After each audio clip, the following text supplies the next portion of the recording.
real, bitches. Let me show you how to live. Hair done, nails done, keep everything dead. Like Rihanna forehead, bitch, you gotta think big. Hello and welcome to Media-eval, a medieval pop culture podcast. My name's Oliver Brady.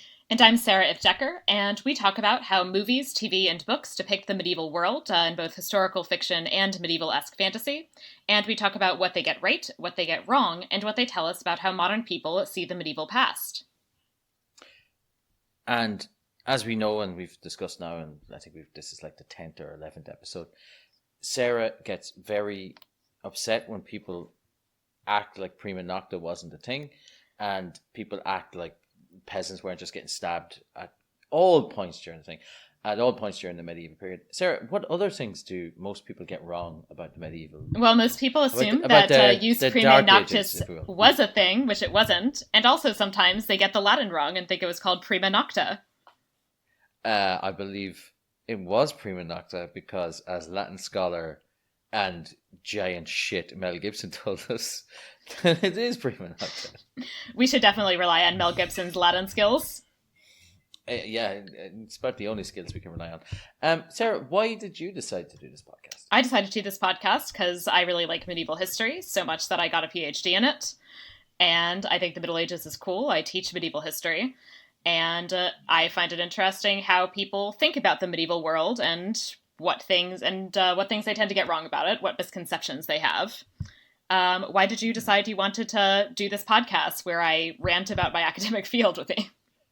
Well, I don't know, but every week that we do this podcast, I'm feeling like I don't like the medieval period enough because I didn't go get a PhD in it, and I don't teach it. I just I love the time period, as you know, and I love dudes getting stabbed with swords. So I'm always here for dudes to get stabbed with swords. Now, the movie we are doing this week, Sarah, it's called The Little Hours from 2017. Now, this movie, as far as I can remember, doesn't feature dudes getting stabbed with swords. It has a different kind of stabbing.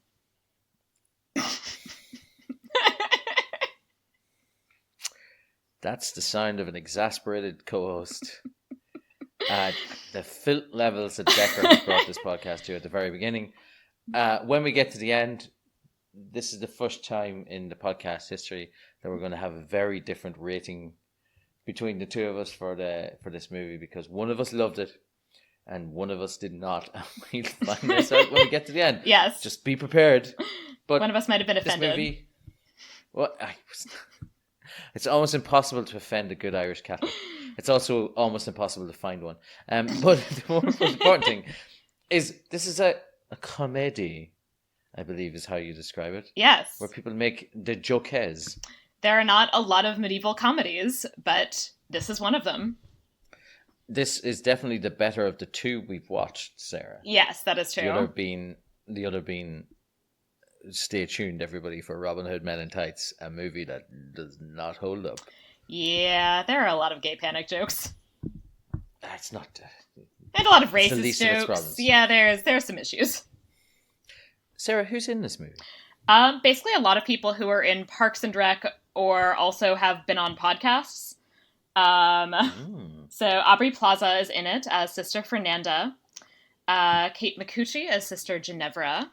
And Alison Brie is our third nun, Sister Alessandra.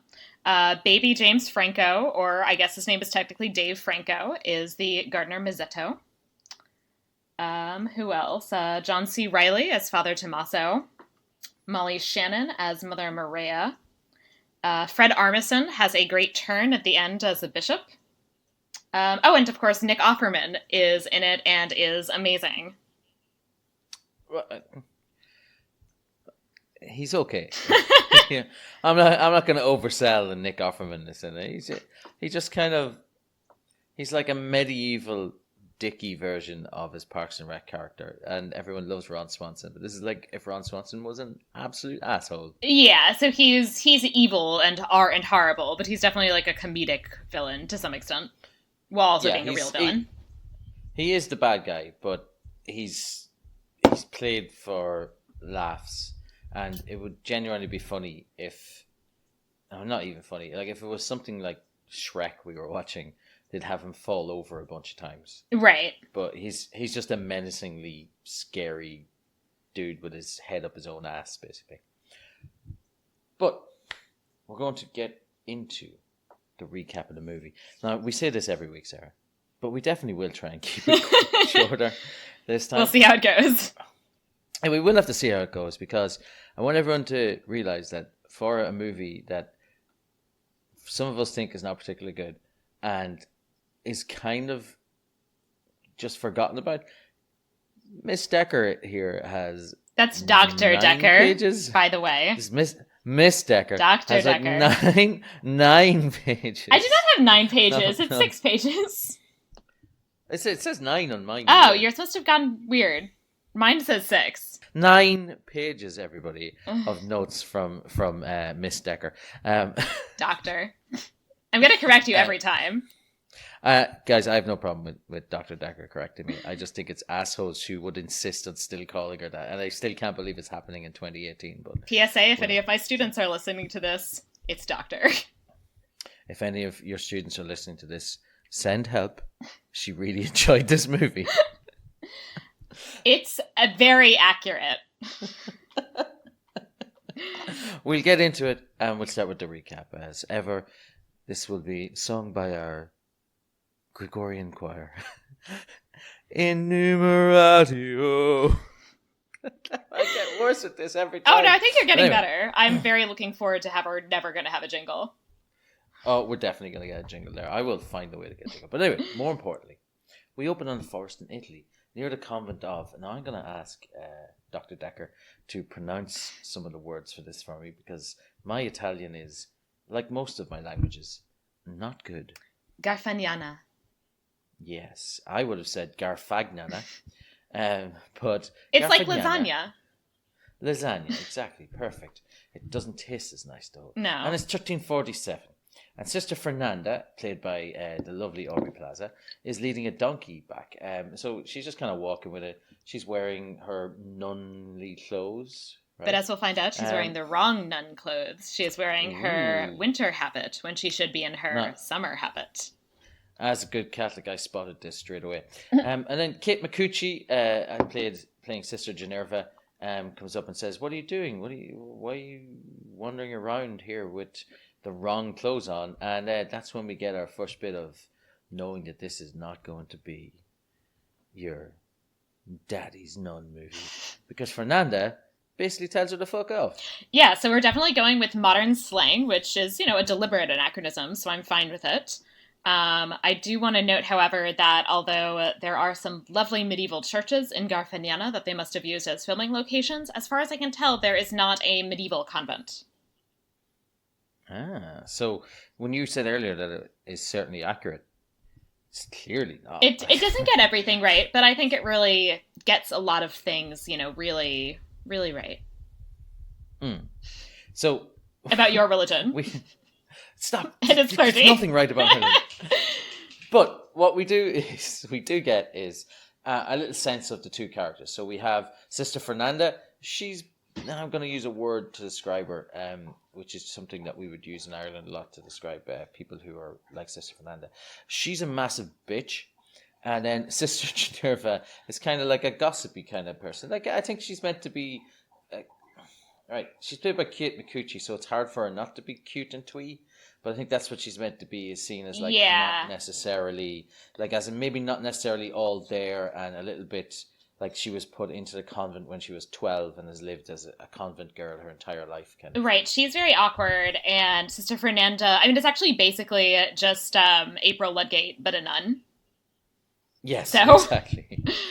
God, I love April. But they get met by a gardener, and the gardener says hello very politely to the two sisters, and then they just start shouting at them. Don't fucking talk to us.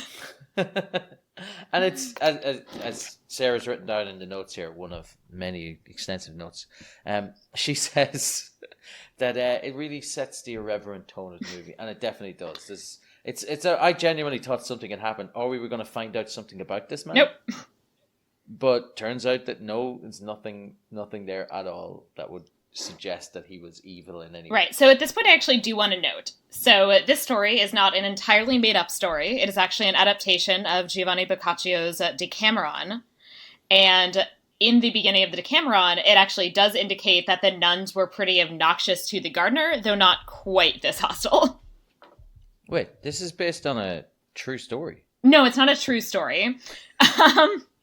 So it is a medieval book, which is basically the concept is essentially that it's the plague and all of these people are running away from the plague and hiding out in a castle away from the city of Florence because it's ridden with plague. And so if you're rich, you try to get away from that and into the country.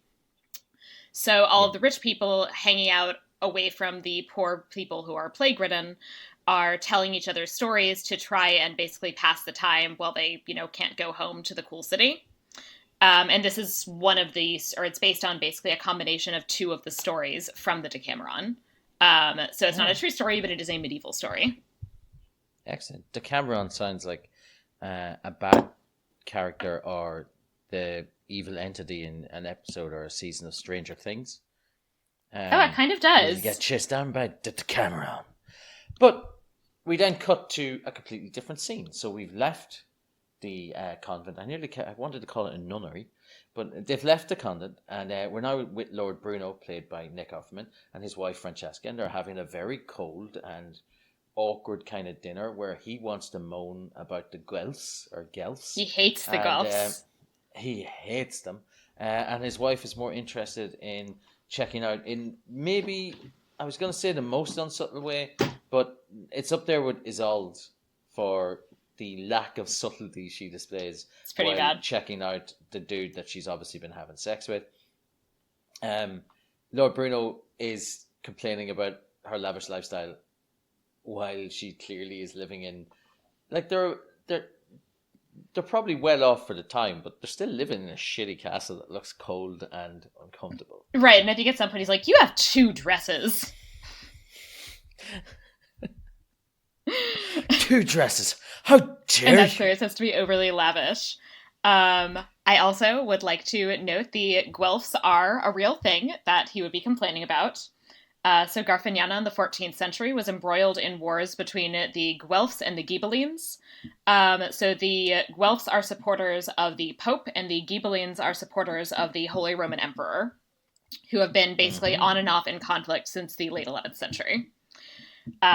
So he is, since he hates the Guelphs are the papal faction. He is apparently on the side of the Holy Roman Emperor, for those of you who want to, make something of that. And if you do want to make something of it, post about it in our Facebook. Please do. Now, Francesca and Masetto, so Francesca is Nick Offerman's wife, they have sex, don't they? It's like she's having an affair. She's having an affair, which means she's not going to go to heaven. But that's no one in this movie is going to heaven.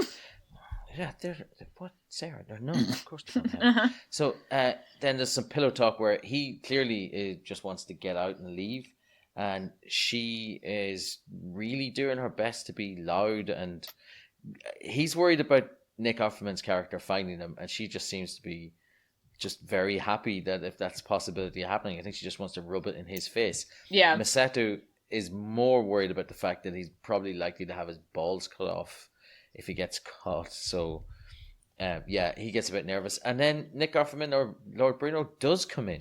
Yep. So Masetto just manages to escape and kind of runs back to the servants' quarters. At which point, so he kind of goes to sleep, and Bruno can't figure out exactly who it is, but ends up figuring out that, one of them has still an elevated heart rate, basically, and cuts off a lock of his hair and says, okay, so tomorrow I'll be able to figure this whole thing out by who has the shorter lock of hair. But Masetto is still awake, and so he figures this out, so he cuts off a lock of hair of all of the other servants, which is very clever. Yes. It actually is very clever. And Sarah, you told me that at the time that this was actually in the Decameron? Yes. So this is the one bit that's from most of the movie is based on story 1 from day 3, and this, however, is story 2 from day 3. But it's not referring to the same character as the previous one, but it's kind of theme of these sort of clever, basically lower class men finding ways to have sex with women. Well, sure, that's what we're all trying all the time. So he managed to escape. I think he blames it on a demon, which is pretty funny. I think that a demon Bruno must have come is in the night and cut off everyone's hair. cut off his hair. Bruno, I kind of get the impression Bruno's fairly certainly knows his Masetto. Francesca then jumps on Masetto in the garden in front of at least 2 soldiers, and I mean Bruno looks out the window and sees them, and it's like, boom, that's it. So he has to flee. This is very Isolde-esque in its level of subtlety, that it's like, let's hang out in the garden and make out literally downstairs from my husband's bedroom. And I just realized it. This is baby James Franco, who was involved with the original Isolde. So both of them have bad choices in the lady department when it comes to hiding their infidelity. Yep. They are not very good at this. My favorite bit of the movie is actually, it's the scene where Masetto runs and he gets chased by 2 guards, and they're like, no, stop running. And he's like, no, you're going to kill me. And they're like, yeah, fair enough.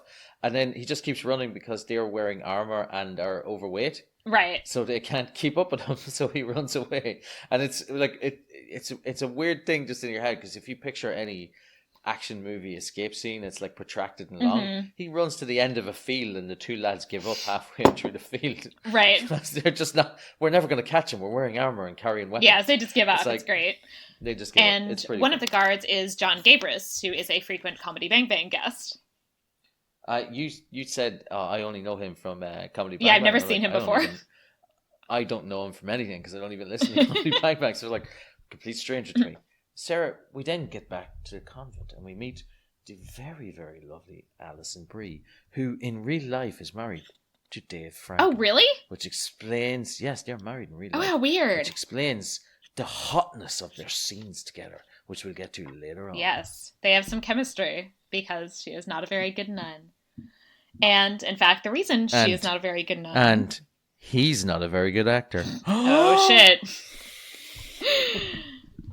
So the reason she is not a very good nun is because she has 0 interest in being a nun. She really would like to, get a dowry and get out of the convent and get married.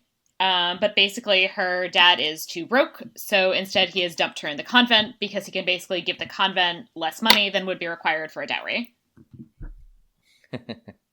That's very clever. So she's been trying to get out, hoping that he'll marry her off, and he's like, nah, I don't have to pay a dowry. I'll just fire you in there and let you live there with the rest of the nuns. And it turns out that I think it's revealed that he's been paying quite a lot of money to her, or for her to be there. So it's not even like he's saving money.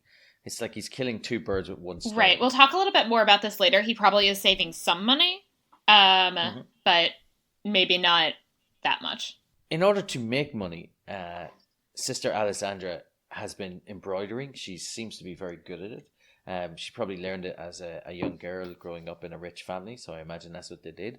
And she gives it all to Father Tommaso, who is now going to take it to the market. So he gets on his little donkey wagon and he heads off. The gardener quits on their way, and he makes a snarky comment about the nuns having a penis tree. Yes. So I was thrilled when he made that comment, because the penis tree is a real medieval thing. Or at least there are real medieval images of nuns literally picking penises off the penis tree. You can find these delightful images in our Facebook group after this episode is released. Yeah, or you can just find them. Yeah, if you Google... in your own head. Well, if you Google nun penis tree. They are a thing of absolute horror. It's great. It's exactly what it says in the tin. Oh my god! It's literally a tree of penises, and there's a nun reaching onto the tree of penises and just picking some out, as you do as a nun. I can't. So Masetto has been escaping, and he's worried about them traveling on behind him, and he comes across Tommaso, who is absolutely loaded and falling all over himself into a river. And he's completely drunk, and Masetto comes in and helps him. The embroidery's been washed down the river. Poor Alessandra. And in order to say thank you for helping him, Tommaso says, come back to my convent with me, or my chapel with me, and I'll look after you for the night. And when they're having their conversation and a couple of glasses of wine, Masetto confesses. Yep. And I'm not going to go into the details about what he confesses because I'm a good, clean Catholic boy and I can't talk about this sort of stuff. So I'll leave it to my evil woman, who is my podcast partner, who can talk about all of the dirty stuff he said. Yeah, it's really dirty, it is people. extremely dirty. And this, by the way, is definitely something that medieval priests would have had to deal with. And in fact, if you read medieval confession manuals, it talks about the very explicit sexual acts that people might have confessions about and what you then have to prescribe to them as penance. So one of the quotes I wrote down is that, he's sort of going off and he goes, at some point he's like, oh, is this sodomy? And the guy goes, yep, that's sodomy. There's also a good point where she goes, well, most of the time she would request I spill my seed on her face. Direct quote from the movie. Didn't need to hear that. And and John C. Reilly is like very chill about this whole thing, which might suggest something. I read it a little bit less chill than you did. What I read it was that John C. Reilly was listening and he wasn't getting angry or shouting at him, but I think in his head he was thinking, this all sounds good. Like, right. maybe I should be trying this myself, kind of stuff. Maybe he already is. But he comes up with Sarah. He comes up. I don't want to picture John C. Reilly doing anything like that. But now it's in my head forever. Tommaso, or Father Tommaso, comes up with the idea that Masetto will pretend to be a deaf mute so that he can not have to talk to the nuns and he won't get them on the wrong side because they get angry when gardeners talk to them. So he's not going to understand them and he's not going to talk to them. Yes. So this, by the way, is the main plot of the Decameron story that this is based on, although that part is, it's actually his idea as opposed to the priest figure is not involved at all. The other quick note I wanted to make is that they are definitely very explicitly drinking the communion wine this entire time that they're getting super drunk. It's very funny. The fact that the communion wine it's like we're not, and they still seem quite pious is the funny thing about it, while also clearly breaking several rules of good Catholicism. Which I like, because they kind of take religion seriously in some ways while not always being very good at practicing it. Mm-hmm. We find out from this that Alessandra and Ginevra go to confession, and Ginevra just basically copies what Alexander said because she doesn't have anything going on in her own life. Poor Ginevra. Ginevra and Fernanda just kind of did she goes to confession as well? I don't remember. I feel like she was just like dour and angry, and clearly was also. I think she also then made something copied the same thing. And they were like, "Come on." She goes in and copies it. Come on, we know you've been up to stuff. Yeah, but Ginevra was like trying to sell it and also clearly hadn't done anything. And Fernanda was like, "I feel like you've done something that you're not confessing, but it's not that." So they then meet Masetto. And Fernanda tries to attack him. This is the second time she's been shouting and angry at men. I'm starting to think there's a pattern here. That might be why I like this movie. That could be why I like this movie, Sarah. But it also could be telling us something about Fernanda's personal life. It might. You know what I mean. It just might. Mm-hmm. Yes, so they're like super angry and basically physically assault him before finding out what his deal is and that he's the new gardener. Wait, I'm going to read word for word the note that Sarah Liff Decker has written here. She says, she, meaning Fernanda, Ginevra and Alessandra, are all very intrigued by sexy deaf mute dude. Sexy according to them, not according to me. I don't find Dave Franco sexy. And then there's a point where Alexandra, played by Alison Brie, is talking to Masetto. Masetto's not listening, obviously not responding to her because he pretends to be a deaf mute. He's just kind of smiling vaguely at her, and they almost have sex, but she backs off. She's like, "No, I can't have sex. I'm a nun," which is how it should be, people. But not how it is in the remainder of this movie. Oh, Sarah, I've blocked it out of my mind. And that night, they get a visit, Sarah, from who? So Marta, who plays Jessa in Girls, is Fernanda's best friend, who still lives in the outside world. And she comes and she visits and basically talks about pretty much how amazing it is to have sex with men. And they're all very intrigued. They're getting drunk off the communion wine. Initially, just her and Fernanda, but then Ginevra and Alessandra end up joining them. Marta and Fernanda then start making out, and Ginevra is initially kind of not sure what's happening, but then sort of intrigued, and she and Fernanda end up having sex. I hated this scene. I was a little bit put off by this because the other two more experienced ladies, so that's Fernanda and Marta, they're very aggressive to Ginevra, to me.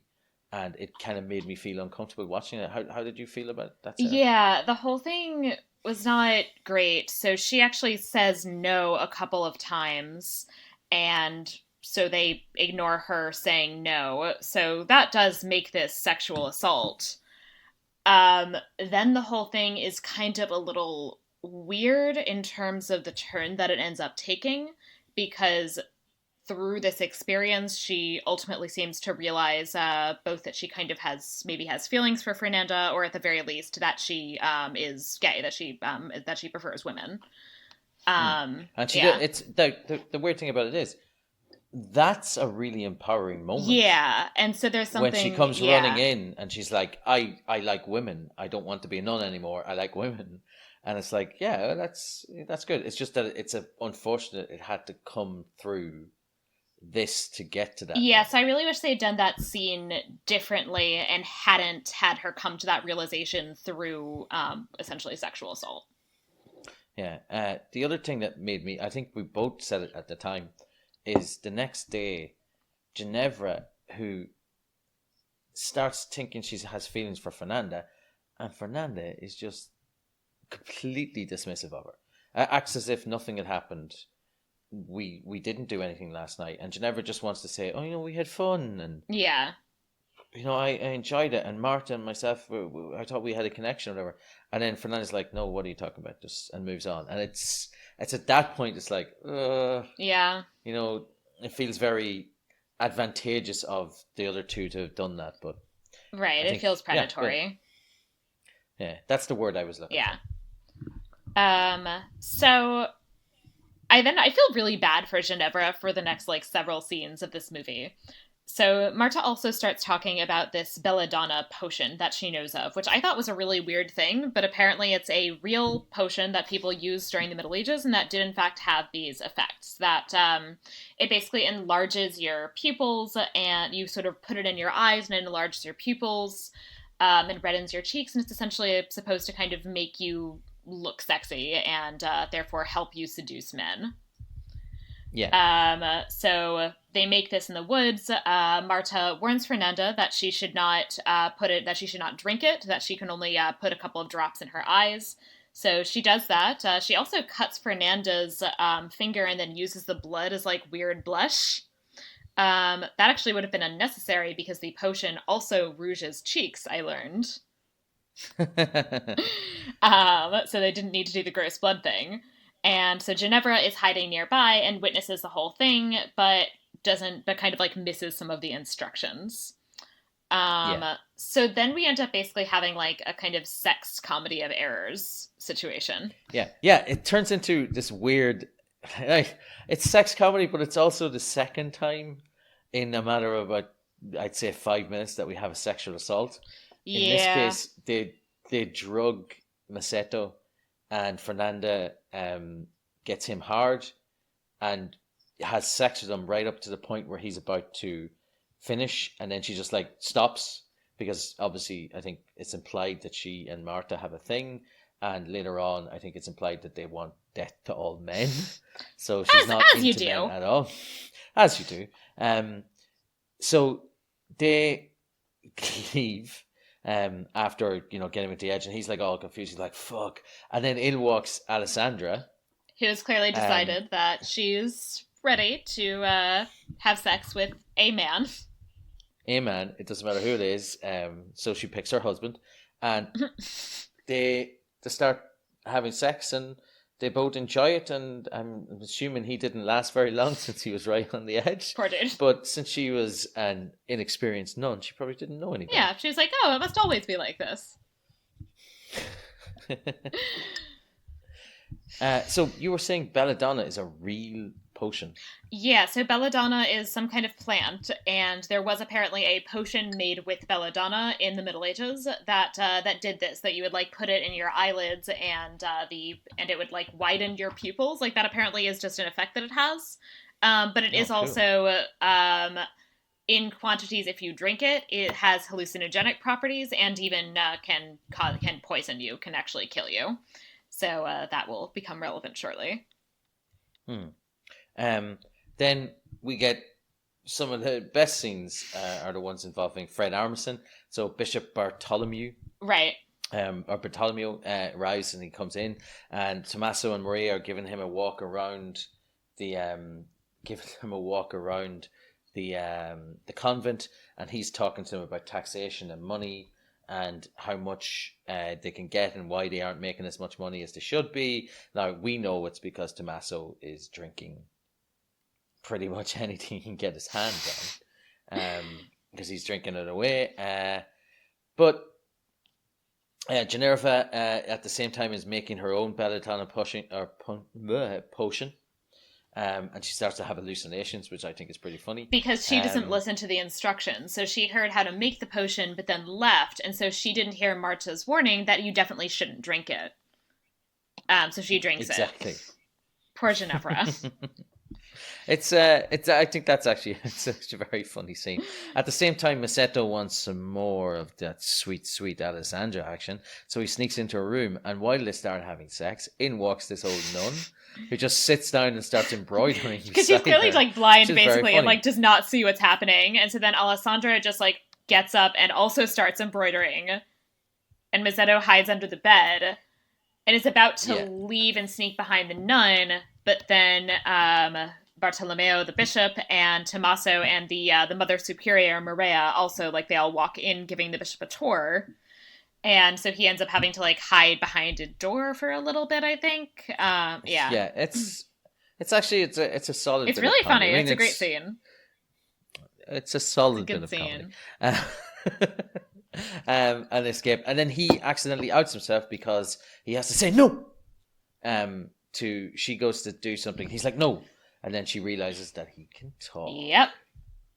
So he finally manages to escape, and after, she, I guess, gets away from all of the, old nuns and other convent authorities, she confronts him about lying, and he explains what happened, and that Father Tommaso actually was in on the whole thing. And then they start to have sex again, because why not? Of course, as you would.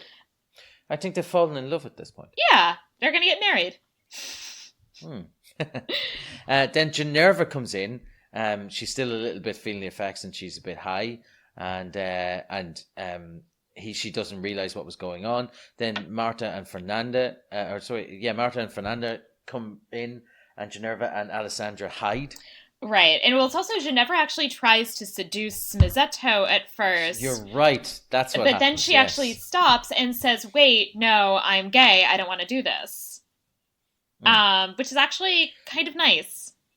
She said she was gay, but Sarah, in historical accuracy terms, were there gay and trans people in the 1300s? Absolutely. That's the short answer, at least. There's a lot of discussion about exactly what that means and what that looks like, but we will talk about that in more detail on a future episode.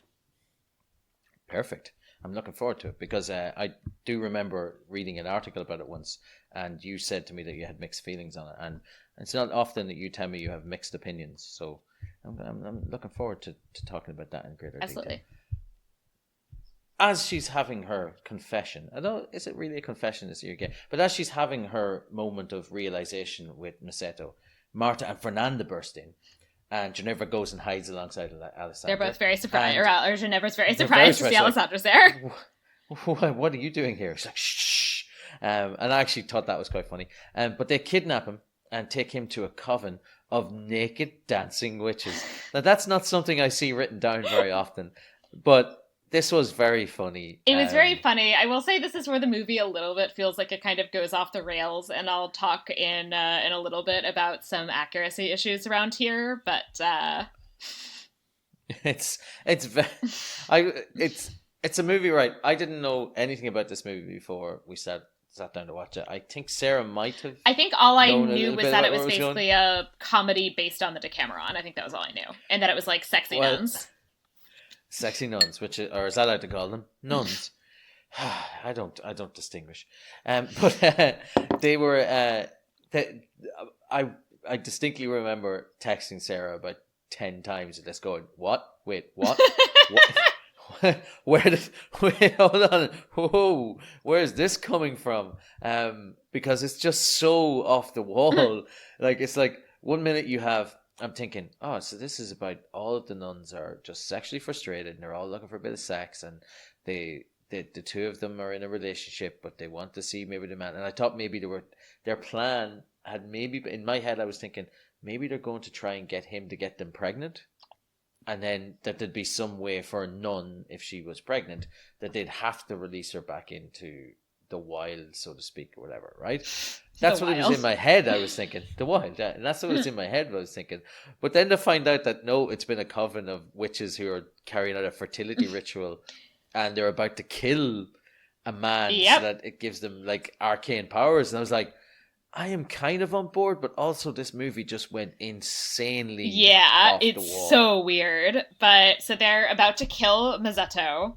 At which point Ginevra runs in and she's like super high, and basically she and Alessandra come in and are trying to stop them from killing Masetto.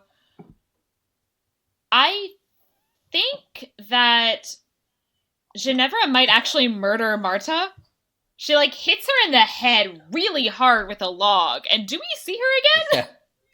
I remember saying this to you, I thought she did come back, and I said to you, did she not come back? And you said to me she didn't. So she might actually just have killed her. Yeah, she might legitimately have just murdered this woman. But they rescue Masetto, who, at this point announces that he's not really a deaf mute, or I guess he starts like yelling and screaming like, what the hell are you doing? So everyone now knows he's not a deaf mute.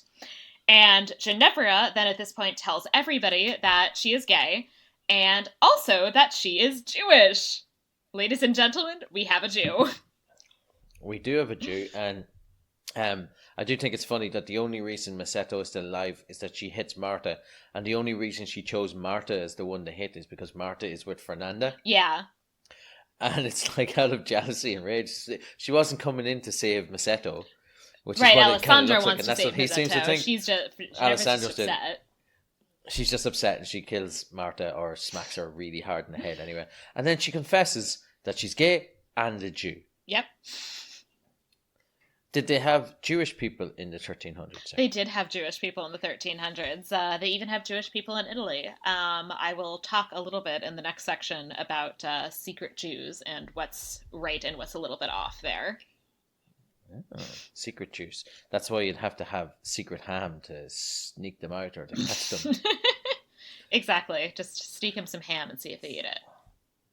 So they run back to the convent, and Ginevra's like freaking out.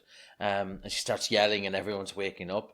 And Ginevra, Alessandra, and Fernanda, they're all in the corridor looking for Tommaso and the Mother Superior when the two of them come out of the same bedroom. Yep. And I think we know where that's been going. Yep. So that's probably been going on for a while, that the two of them have been having sex. And, of course, unfortunately, at this point, the bishop, also Fred Armisen, also comes out of his room and basically says, like, what the hell is going on here? Because there's all of these, like, screaming nuns. It's clear that the priest has been having sex with the Mother Superior. Like, who knows what all of these nuns have been doing?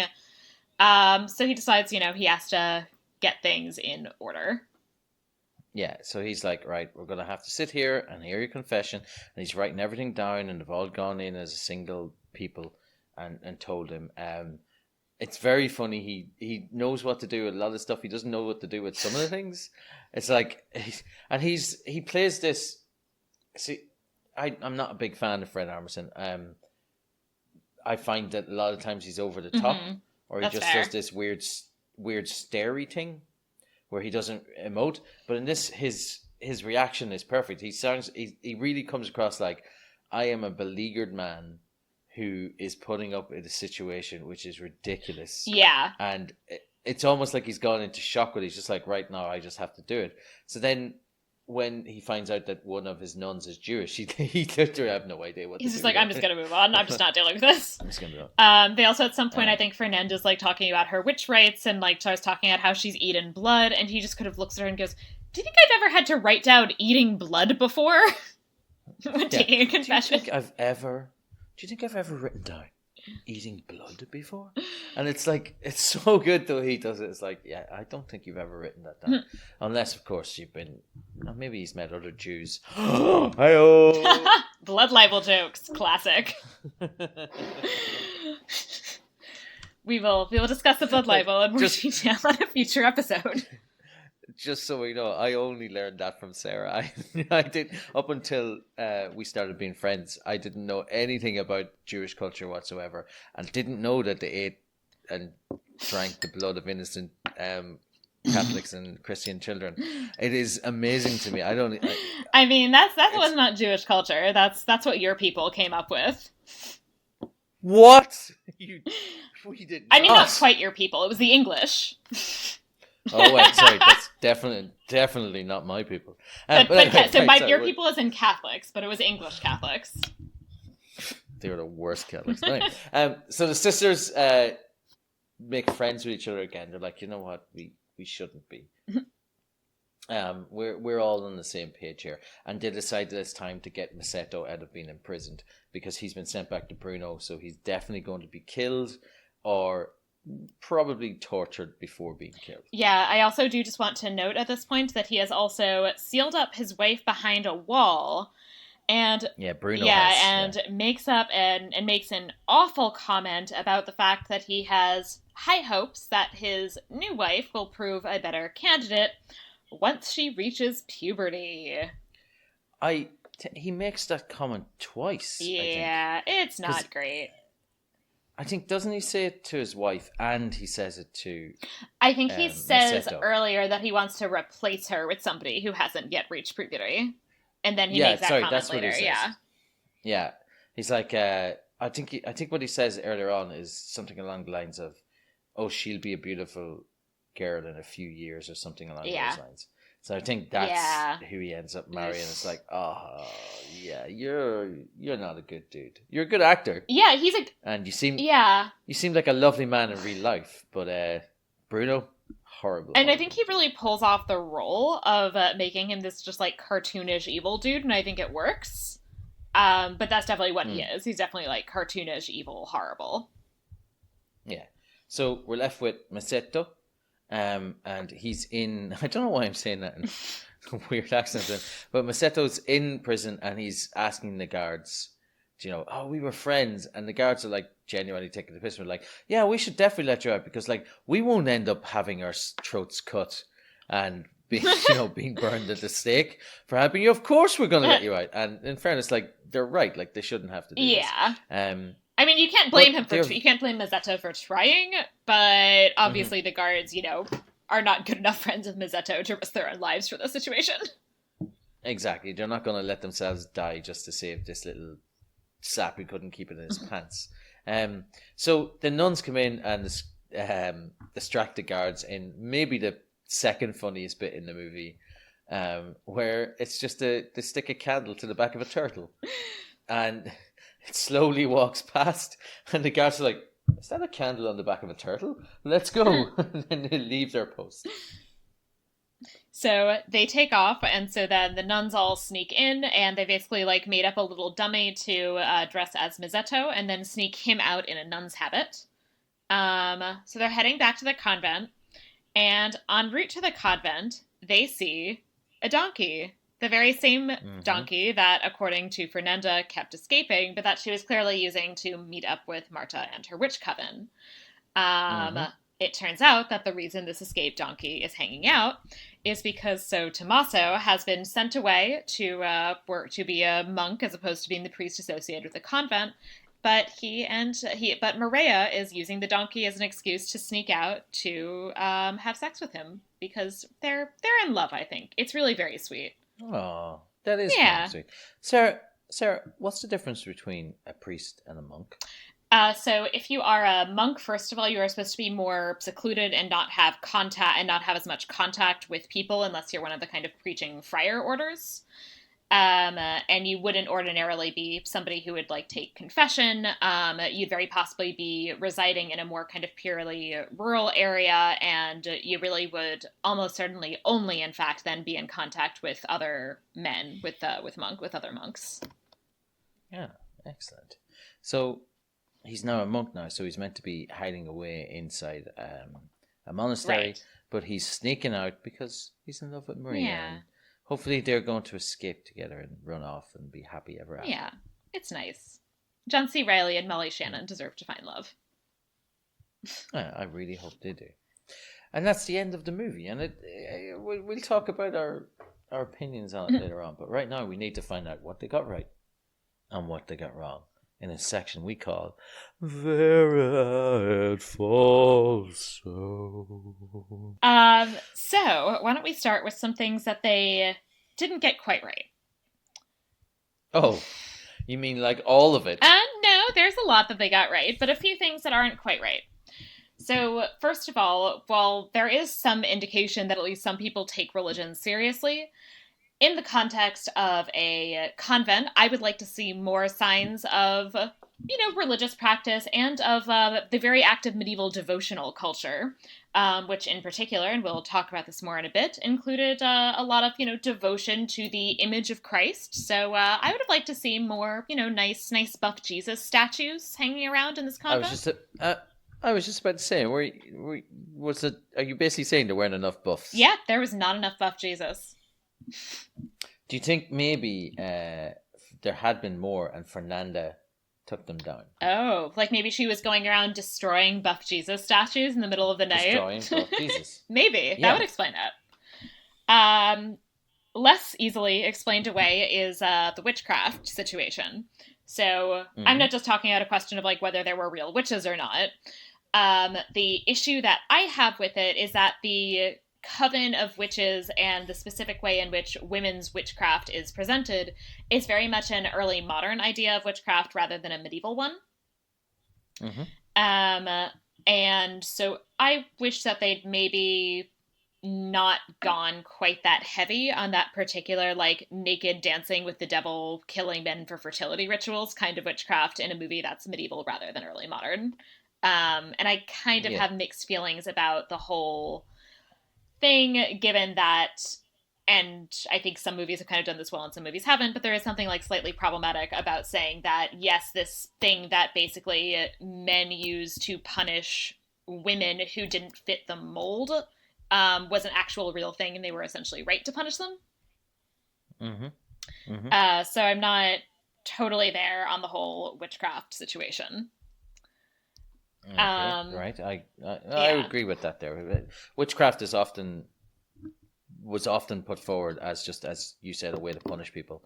And the idea that this is held up as like, oh, there were actually witches dancing around naked in large groups in the woods is probably not right. And especially not at this time period. Right, yeah. And so it's not even an idea that comes from this time period. It's a later one. And obviously very possibly wasn't true or in either period. And I think has kind of sexist, misogynist roots in terms of the whole ideology. Yeah. So not super on board with that. The other thing that I wish they'd maybe done a little bit better is that, as stoked as I am to see one of my people represented in this movie, to see a Jew, Jew Watch in Medieval Edition, I think that they do a kind of weird job of dealing with the reality of secret Jews. So it was pretty common that people in particular would convert to Christianity from Judaism for various reasons with questionable sincerity. So some of them might be people who were actually forced, who, were actually basically held at sword point and forcibly baptized. Some of them might be people who, they were very young and a family member pressured them to convert, or they might have converted to, say, get out of a criminal conviction or to marry a Christian. So there are all sorts of scenarios in which there are basically insincere converts who are then secretly practicing Judaism and who would, to some extent at least, identify as Jews. And that seems to be kind of what they're implying with Ginevra. But I feel like if they're going to do that, I would have liked to see some sign that she was attempting to still maintain a Jewish identity in some kind of meaningful way. Because we actually have a lot of evidence from things like Inquisition records that secret Jews did in fact then do things like attempt to, maybe do some extra cleaning on a Friday night or not eat ham, which is a real struggle. For both practical and taste-related reasons. So I would have liked to see them handle that with a bit more awareness of the actual reality of being a secret Jew, as well as the dangers of being a secret Jew.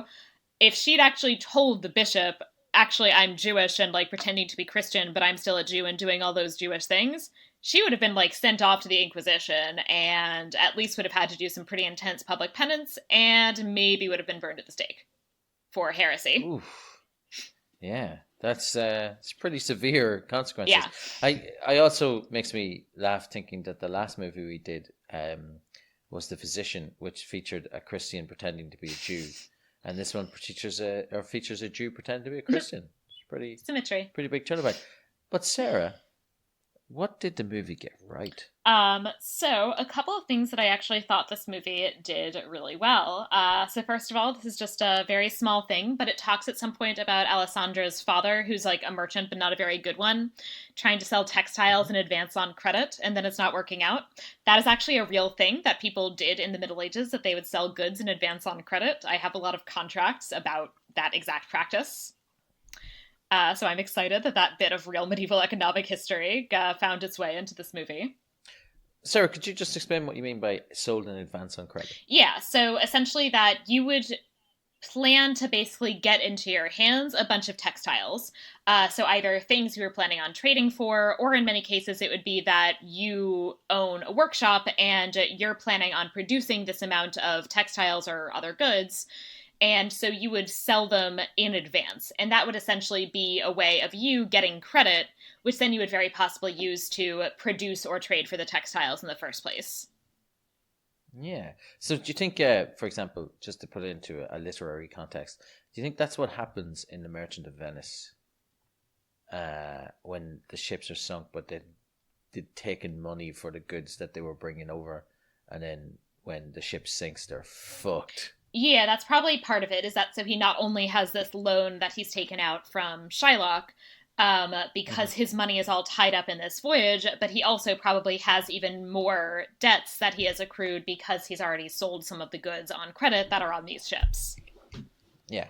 Hence him being just a giant mess. No, I finally get it. It only took 20 years for me to figure out why he was so much trouble based on the money. So it's because he was in money, or he was in debt to the mob. The mob? What the hell's the mob?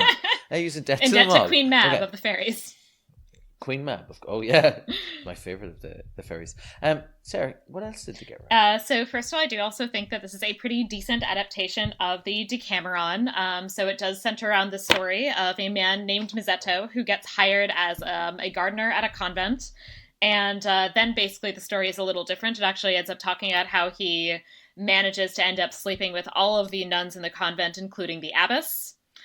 And then basically manages to work things out because they're all colluding on this, so that he actually stays there until he is a very old man. And in the meantime, fathers a number of young children who are then sent off in their turn to be monks or nuns. Wait, so the abbess is the head nun in a convent? Yeah. So she's not the mother superior? It's the same. Oh, yeah. Okay. It's just a different term for it. Abbess, it sounds like, right, so obviously abbess is the female equivalent of an abbot in a monastery. Yeah. Okay. So either abbess or mother superior is a legitimate term for the same figure. Well, it doesn't sound as good when you go abbess jump the gun. Yeah. Whereas mother superior jump the gun sounds really True. good. So that's an argument in favor of saying mother superior. It's also just a cool way to describe it. She's the superior mother. Yes. And related to that, the reason that Boccaccio wrote this story is because he was very much aware of the fact that it was a real problem in his time, that there were a lot of nuns that, often continued to feel sexual desire despite being made nuns. He actually has a whole quote about that there are many men and women who are so stupid as to really believe that when a young woman has the white veil placed on her head and the black cowl on her back, she is no longer a woman and no longer feels female cravings, as though when she became a nun, she was turned into stone. So he's very aware of the fact that nuns often did, continue to feel sexual desire. And that particularly in 14th and basically 14th to 16th century Italy, this is an especially huge problem because there are a ton of nuns who really don't want to be nuns. And this is related to the fact of dowry inflation, which is why it actually would be cheaper to send your daughter to be a nun than to get her married. Basically, the prices of expected of dowries for people of your class, especially of the upper classes, just kept basically skyrocketing over the course of this period, to such an extent that in many cities it essentially became impossible for most families to marry off more than one daughter. Oh, wow. Yeah, so most families would essentially expect if they had multiple daughters that one gets to get married and the rest of them get to be nuns. Sarah, just a random question, because it's just what he's written here is, so she's no longer a woman and no longer feels female cravings, as though when she became a nun, she was turned into stone. In the 1300s, was it the 14th century, was female desire an accepted thing, and was female pleasure taking in sex seen as, was it a common thing to be seen as an acceptable thing almost? It was, I would say it's certainly something that people were aware of. It's not always considered to be a positive thing, certainly, and in fact very often is not. But there is an idea that, there is an awareness, certainly, that women feel sexual desire, which is often, as I said, kind of presented negatively, that in fact, the sin of Eve is linked to her sexual desire, and so women's sexual desire is often presented as something that can be dangerous for men. Yeah, that's exactly what I was thinking, is because in a Catholic-dominated society as they were, or a Christian-dominated society as they were, it's seen as the evil that started it all. It's what all of us are born with sin from Eve. Yeah. Or, well, technically we're born with sin from our mothers because they had sex in order to make us. Right, but that ultimately stems originally from Eve. Hence it being called original sin. Original son, exactly. Original son, original sin. So that's why I'm wondering, was it, even growing up in Ireland in the 70s, I was born in 1981, but in the 80s and 90s, I distinctly remember being taught in sexual education that women didn't really enjoy sex. As if it wasn't a thing for a woman to enjoy it, that it was like a man will experience an orgasm. A woman might not experience an orgasm. And not as in it takes more work for a woman to experience an orgasm, but as in they might not be capable of experiencing an orgasm. And it was kind of like, even as I was getting into my early teens, I remember thinking, I don't think that's true. Right. So I would say that's actually something that, I don't know, maybe has gotten worse, in that the sexual desire of women was something that was generally acknowledged to exist. But I will say it did also coexist alongside often a sense that women also were expected to control themselves against the perhaps even greater sexual desires of men. And one of the things that I think is a kind of weird difference is that in Catholicism, sex is presented as something that wives owe their husbands, like an obligation that wives have to their husbands. in That's true. Judaism. I mean, sorry. I mean, it's true that's how it's presented. Not it's true. I'm just going to cut myself out of this podcast. I get you. I get what you're going for. In Judaism, however, it is presented instead as a duty that husbands owe their wives. Yeah. So, which is very interesting. So, ladies, get yourself a Jewish husband. Jewish women, I guess, don't get yourselves Catholic husbands. I was just trying to be nice. I was just going by what you Catholic said. way. So, yeah, there is definitely this sense that, women experience sexual desire, and that even when they are still, when they have become nuns and are supposed to be, married to Jesus, that doesn't necessarily go away. And that especially when nuns don't have a lot of a nunly vocation, that's a particularly big problem. Well, I think that leads on to our next section very well, or dovetails very well with the next section, where we talk about something that actually would have been happening back in the time, and what we call Historia et Veritas, which is history and truth. Sarah, what were the sex lives of nuns, either real or imaginary, like back in the day? So I feel like this might be the section where I'm just going to scandalize you by telling you things about your own religious professionals. I'm going to mute my sound here, but for everyone listening, I just want you to understand that I've taken my earphones off. I have my fingers in my ear, and I'm just going la la la la la la la la la la la la la la la la la la la, like that there in my head for the rest of. How long do you think this will take? A couple minutes. Oh my God! How can you get a couple of minutes on the fact that nuns had no sex lives because they're celibate and they love Jesus, and Jesus had the buffest body of them all, so no man could compare. Well, many nuns did have sex lives. There was what is described as an active minority of nuns who ended up having sex, so either slipping out of the convent or sneaking men in, or sometimes having sex with the priests who had to be in convents occasionally. So male monks could be entirely isolated from women. You couldn't have the same thing in a convent. They had to at least see the priest, because women aren't allowed to act as priests and take confessions. So you had to at least have a priest who showed up at the convent now and then to take the confessions of the nuns. The nuns were, so therefore, not always great at celibacy. And part of the problem is, of course, that they often come in contact with these priests who had quite a reputation in the Middle Ages for being really bad at celibacy. To such an extent that in 12th century Al-Andalus, so Muslim-ruled Spain, there was in fact a law made that Muslim women could not enter churches because the priests were so hell-bent on having sex with any woman they happened to find. Oh my God. And that the Christian women should also be prevented from entering churches when not strictly necessary for their religious observance, because the assumption was otherwise they were just going to be there to have sex with the priests.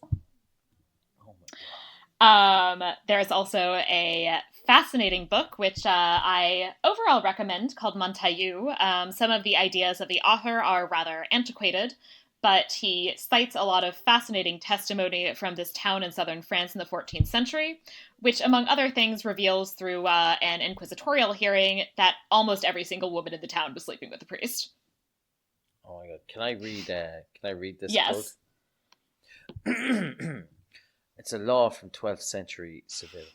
It says, "Muslim women shall be prevented from entering I'll start again. Muslim women shall be prevented from entering their abominable churches, for the priests are evildoers, fornicators, and sodomites. Frankish women must be forbidden to enter the church except on days of religious service or festivals, for it is their habit to eat and drink and fornicate with the priests, among whom there is not one who has not 2 or more women with whom he sleeps." Yep. So, that was the law I was talking about before, that essentially the assumption made by Muslim rulers is that all of the priests are having sex. That essentially they just don't trust that whole celibacy thing. They're like, I don't think you're really following along with this. I can't. That's crazy to me that was actually written down as a law. And we do also have a couple of references here and there indicating that there probably was lesbian sexual activity between nuns as well. The texts are often a little less explicit on that front, in part because they often kind of like to pretend lesbians didn't exist in the Middle Ages, but there is some evidence that that was happening as well. Then, of course, the nuns who were not actually having sex often trended in rather sexualized ways in terms of how they described their devotion to buff Jesus. Nuns' relationship with Jesus. Tell me more, Sarah Decker. I feel like I'm in Greece going, tell me more. Like, did he have a scar on his vaginal side? He had a sexy scar, as we'll talk about just how sexy that scar was. But nuns had a variety of visions of Jesus, which implied romantic and even very overtly sexual relationships. So one of my personal favorites on perhaps the more romantic side is that Catherine of Siena, a very important 14th century saint and one of the few women doctors of the church. She married Jesus, Sarah. She married Jesus. She married Jesus using his foreskin as a ring. As we've all done. That's what the foreskin is for. And Jesus, of course, was a good Jewish boy, so he had been circumcised, and his foreskin was available to give to women as rings.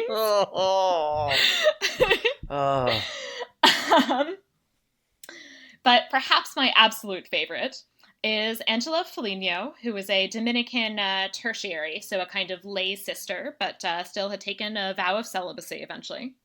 Who was active in the late 13th and early 14th century, and sadly not canonized until a couple of years ago. She was canonized, I believe it would have been Pope Francis in 2013, right? Yes. Who had some rather racy visions that she told her male confessor about, as related here. On Holy Saturday, Christ's faithful one told me the wonderful and joy-filled experiences of God which were now hers. Among other things, she related to me, Brother Scribe, that on that very day, in a state of ecstasy, she found herself in the sepulchre with Christ. She said she had first of all kissed Christ's breast, and saw that he lay dead with his eyes closed. Then she kissed his mouth, from which, she added, a delightful fragrance emanated, one impossible to describe. This moment lasted only a short while. Afterward, she placed her cheek on Christ's own, and he in turn placed his hand on her other cheek, pressing her closely to him. At that moment, Christ's faithful one heard him telling her, "Before I was laid in the sepulchre, I held you this tightly to me." Even though she understood that it was Christ telling her this, nonetheless she saw him lying there with his eyes closed, lips motionless, exactly as he was when he lay dead in the sepulchre. Her joy was immense and indescribable. Wait, how did she get in there? It's a vision. So basically, as far as I'm concerned, she had a vision where she was lying next to dead Jesus and then had an orgasm about it. Come on. Wait, hold on a second. Where does it say? It just says that her joy was immense and indescribable. It should. Listen. Sarah, come on. It was immense and indescribable. Like, I'm just saying, it doesn't necessarily have to mean that she was orgasming with her joy-filled experiences of God. Sure. That is, however, very possibly how people understood it, especially if you move into the early modern period. Saint Teresa of Avila, another female doctor of the church, also had some rather racy visions, one of which is represented in a fantastic statue by the sculptor Bernini in Rome in the 17th century. We're going to post a picture of this sculpture in the Facebook group, and everyone can weigh in on the fact that this woman looks like she's having an orgasm. Miss Teresa. Saint Teresa of Avila is having a really good time there with Jesus. I know the statue that Sarah is referring to, and oh yeah, that statue is hot. She's having a good time. Or she's an exceptionally good actress. Faking it for Jesus. Faking it for Jesus. Oh God, you're the best I've ever had. Yeah. That, oh my God, do you think that's where it came from? Is people saying, "Oh God," during sex is from that statue? It might be. Oh. And finally, for those nuns who perhaps were more interested in women than in men, like our dear sister Ginevra, there is a vein of scholarship that looks at particularly the images of the disembodied side wound of Christ. So the side wound of Christ, but not actually on his body, depicted separately. So there is some disagreement about this, and in fact, my dear friend Catherine has argued against this. Shout out to Catherine. But if you look at the disembodied side wound of Christ, it often looks rather vaginal. And when you take that into account, combined with the descriptions by some female mystics of the ecstasies into which they went while suckling from or drinking blood from the side wound of Christ. Oh, Jesus. It raises some questions about additional ways of thinking about the at least imaginary sex lives of medieval nuns.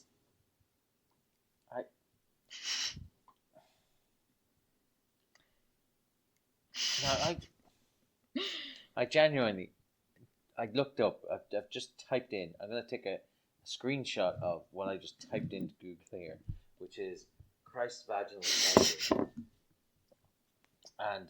And I've got it.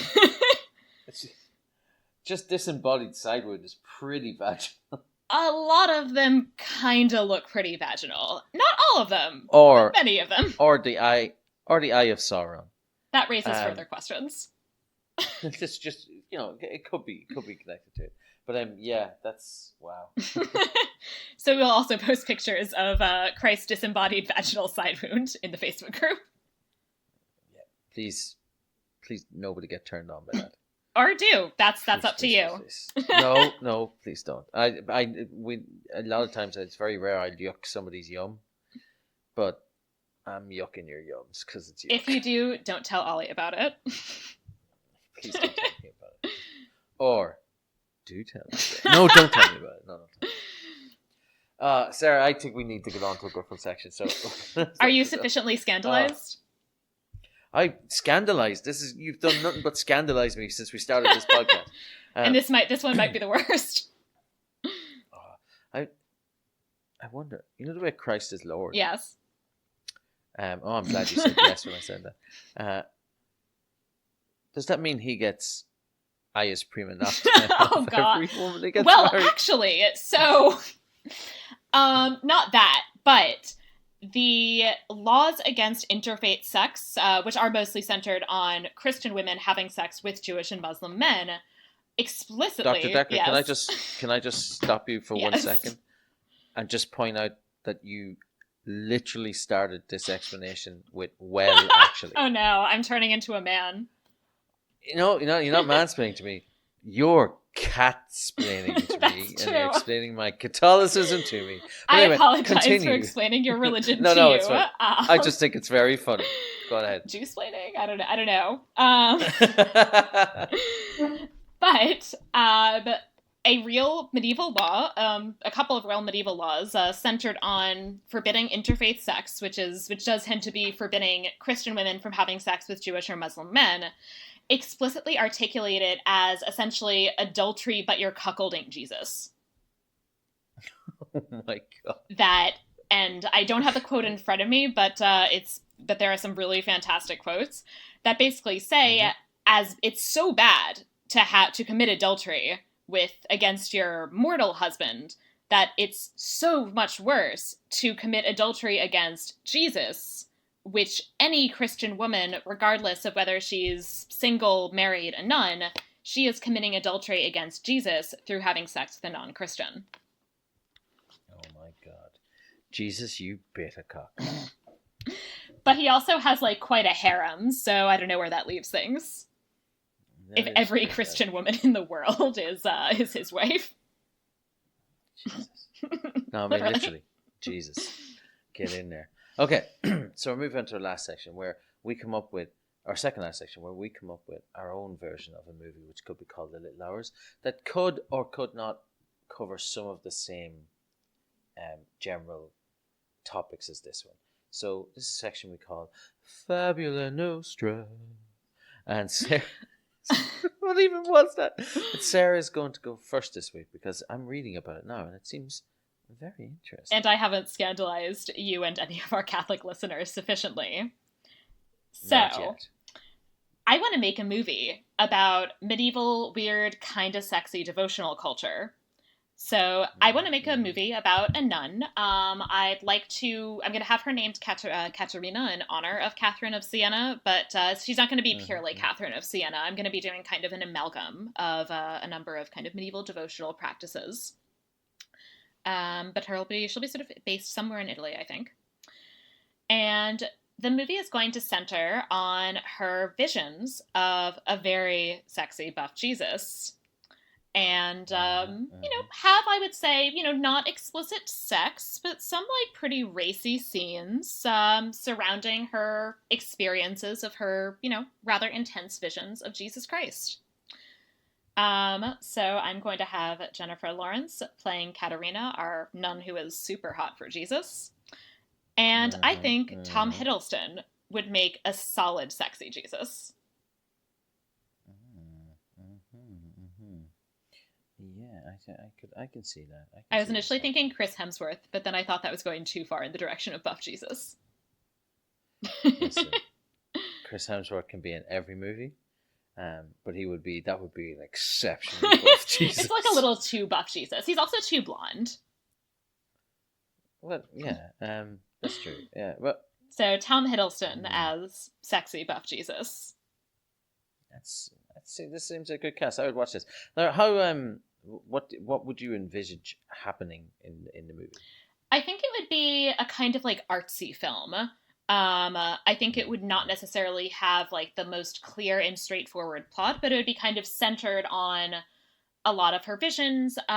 Maybe she would also have a kind of male confessor that she's kind of relating some of her visions to, and which is often what was the case, that most of these women's visions were written down by male confessors. And so she'd maybe be talking to them, and maybe they'd be, not always entirely clear whether they thought that her visions and her experiences were within the bounds of orthodoxy, or if they were worried that she was trending toward heresy, or maybe even, possessed by the devil. So there'd maybe be some conflict centered around that. But that a lot of it would be about her personal and sexy relationship with Jesus Christ. Nice. I genuinely think I'd watch that. If it doesn't get banned in Ireland. Nothing really gets banned anymore. The Catholics don't have as much power. Wait, is blasphemy illegal yet? Is blasphemy legal yet? Yeah, it got signed off by the president, so I can blaspheme all I want. I can come back to Ireland. Yeah. Sexy Jesus. So, what would your movie be?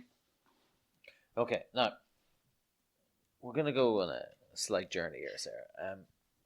I want to make a movie called The Little Hours, and in the movie The Little Hours, I wanted to center on nuns, right? But I kind of really like the name The Little Hours, but it also reminds me of the phrase "the wee small hours of the morning," referring to 1 o'clock, 2 o'clock, 3 o'clock in the morning, right? And I was thinking, what would nuns be doing at that time in the morning? The answer is they'd be sleeping. But then what came into my head, or in your mind, they'd be sleeping with random men or buff Jesus. Or other nuns. Or other nuns. But then I was reminded of a movie during the week. And I'm going to wonder if you've ever seen The Craft, sir. I actually haven't. I know the premise of The Craft, but I haven't actually seen it. So I'm going to make a version of The Craft, but centered on 4 nuns, as opposed to centered on 4 teenage girls in the valley. And I think they're in California. That sounds it's been right. a long time since I've seen it. But my idea is that these 4 nuns are in a convent, and they're newly made nuns. They haven't quite been thing, and they might even have been forced into do it, similar to our nuns, right? But rather than having one person driving it. I want them to be cloistered away in their rooms, and then all of them to suddenly start hearing voices in the middle of the night, and it wakes them up, right? So they're wandering around trying to find out what's going on, but they're in a convent in the 1300s, but they're hearing voices, and the voices just whispering to them, and they're just hearing,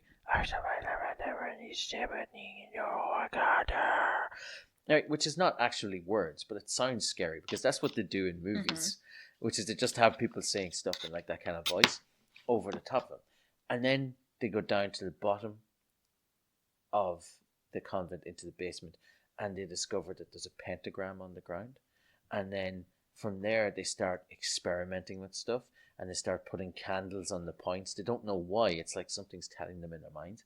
And they're effectively starting to take their own stand in almost like devil worship. I don't want to say it's Satanism, but let's just say that they're worshipping something that isn't God. And they're doing it in one of God's houses. And from there, it would be about how they effectively become priestesses in this new religion that they're doing, but they have to hide in the background, which is why they always do it at nighttime. They always do it in the basement, and that's why it's always called the Little Hours. So it's about 4 nuns on a journey to become priests or priestesses of this new evil, shall we say, religion. And that's what it's going to be like. And it's going to star... I think Keira Knightley could play the Mother Spirit. I think Emma Watson, shall we say, Saoirse Ronan, Mila Kunis, and a random new girl. Should be anybody, just a new actress, so we can like bring her in and also keep the wage budget down. Because everybody else I've mentioned, I think, has won an Oscar at some point. So except for Shilling. Budget considerations. Oscar, she's terrible. Budget considerations, and I think they're going to learn together to become the new priestess of new religion. And I think that's what's good. That sounds really good. I would definitely watch that. So we now get to what I think is going to be the most contentious section of the thing, where we give our final scores out of 5 in the section I call Estimatio. I tried to make it sound like my voice is breaking, but I'm not sure if I worked. So, Sarah, it's marked at a 5. I think I'll go first because I think if I let you go first, I'm going to sound like a contrarian, right? Now, for any of you who've listened to my other podcast, and Best Acquaintances, I am not generally a fan of comedies because I find them to be pretty easy to see where they're going, and I'm never shocked by anything. I can't say this movie didn't shock me with where the story went, but I also didn't enjoy it really well. I think some of the performances were good. I liked the fact that they were laughing and poking fun at Jesus. I think Fred Armisen was good. I think I also have a slight dislike of John C. Reilly. I'm not sure why. So I can't give it anything more than a 2 out of 5. It's like not my cup of tea. It's not my type of movie, and I might have given it a higher score if not for the 2 scenes of basically sexual assault, in particular the one against Kate Micucci, which I genuinely left very uncomfortable with. But if it did lead to her smacking somebody in the head with a block of wood and then coming to the realization she likes girls, so it's unfortunate that happened. But yeah, so I'm going to give it a 2 out of 5. And I know Sarah liked this a lot more than me, but yeah, Sarah, what was your score out of 5 for this movie? So I really like this movie. So first of all, I like comedies. I like a lot of the people in this movie, and I think they are really, really great comedic actors. I mean, Aubrey Plaza is genuinely, I would say, one of my favorite actresses. She's fantastic. I think she really hits this role perfectly. I think a lot of other people really do as well. And this really worked for me as a representation of the Middle Ages, that it, uses kind of deliberate anachronisms in terms of anachronistic languages. And as we talked about, there are obviously things that it didn't get quite right. but I think it really gets into some of the, atmospheres that some maybe laxer convents might have had, as well as some of the ways in which people thought about this kind of thing during the Middle Ages, that it really has a tone that feels very much like a modernization, an update of Boccaccio's Decameron. And I thought that was really well done. So I do agree that it's not a perfect movie. Obviously, the sexual assault is hugely problematic. On the other hand, it's also really nice to have a movie that has multiple named female characters with real personalities. That this movie actually passes the Bechdel test, which not many of the movies that we have watched do. And it can pass the Bechdel test because, as I said, it has, women who have actual personalities and whose distinct personalities contribute to the plot. And so I really appreciated that aspect of this movie. And so because of that, I'm actually going to give it a 5 out of 5. I genuinely like this movie. I would watch it again. I can't. I just can't. I think you're just scandalized by it. You say I'm just scandalized. You know what? I think you are just so hell-bent on poking fun at Catholicism that you just saw sexy nuns having sex. Oh my God, witch's coven. Oh my God, more sexy nuns having sex. Oh, love it. This is the best thing ever. Let's laugh at those poor Catholics. Oh my God, we got a Jewish person. Even better. Best movie ever. But I will also say that I think people often see the Middle Ages as this very kind of dour religious period when they do think about religion being taken seriously in the Middle Ages, and that people don't realize just how dirty medieval humor was. And that things like there's a medieval painting of a nun picking penises off a tree. And I really like that there is a movie that acknowledges some of that weird stuff about the Middle Ages and about basically raunchy medieval humor. I think it's cool to have people have that kind of idea of the Middle Ages in their head, as well as this everyone's just mean and dour all the time. No, that's true. I'm gonna throw shade your way forever about this, but at the same time, everybody has different opinions of movies. For example, I watched Den of Thieves, the Gerard Butler movie. I think it was either last night or the night before, and the person I was watching it with was like, "This is shit," and I was genuinely enraptured by everything that was happening on screen. I was like, "What do you look at it?" Was my friend was saying, I was like, "What are you even talking about? This is amazing." They're like, "Can we change to something else?" I was like, "Yeah, in 45 minutes when it's finished." Because so different people are going to find different movies fun and enjoyable, and just because this horrible steaming piece of crap is something that you like, Sarah, it's not going to make me want to not talk to you. And I still want to talk to you and do this podcast with you, even though maybe you don't have the best taste in medieval movies. Listen, I love Robin Hood, Prince of Thieves. That's all that matters. Sarah, we've come to the end of this episode, another episode, but could you talk to our listeners and tell them where they can find us? Of course. So you can find us on iTunes, where I would love for you to rate and review and subscribe. We are also available on Stitcher and Google Podcasts and a number of other podcatchers. If you would like to talk with us, I encourage you to, first of all, join our Facebook group. So if you search Media-eval on Facebook, you can find us. You can also find us on Twitter at Media-eval-pod. And if you have any feedback or questions for us, we would love for you to send us an email, which is media.evalpod. That's media.evalpod @gmail.com. Yeah. Good. Now, one thing we could do is read out reviews. So here's a 5-star review from the Armchair Medievalist from November the 17th, 2018. It says, "Braveheart, a blast." It says, "Listen to the first effort of Sarah and Ollie on Media-eval with their take, or perhaps takedown is a better word, on Braveheart. Got a good summary of the movie itself, which I haven't seen for years, and learned a lot about the context and the liberties taken in making the movie. Very good chemistry between the hosts, not after this movie, and simply a delight to listen to. Looking forward to the next offering. Thank you, Armchair Medievalist." I'm not sure if we're going to do this every week. I just happen to have that on my phone. we're talking. So thank you for that review, and we'll see about maybe reading out any other 5-star reviews. Absolutely. So yes, please listeners, rate, review, and subscribe, and you might be able to make an appearance on the podcast in the future. Yeah.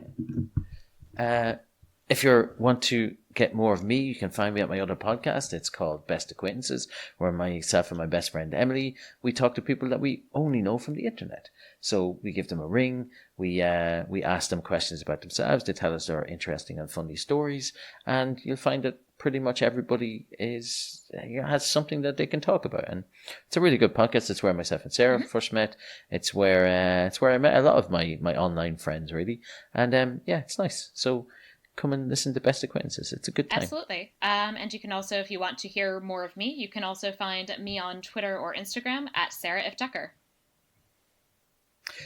I recommend that you go to Sarah's Facebook and Instagram stuff, because she's always posting pictures of herself in hats. Sometimes there are hats, which is a good thing. And when there are not hats, there are a couple of very, very cute animals. I have a very cute dog and cat. So she's got an alright dog. I mean, I've got a better dog, but I mean, you have a great dog. I don't want to throw shade at your dog. Maybe he's the second best dog after my dog. You should be quiet, Decker. You can throw all the shade you want at my god, but do not throw it at my dog. And on that note, we should say goodnight. Sarah, always you too, and thank you all for listening. Bye. Bye. I just waved at. Oh my God. Goodbye, everybody. Goodbye, everyone. Thanks.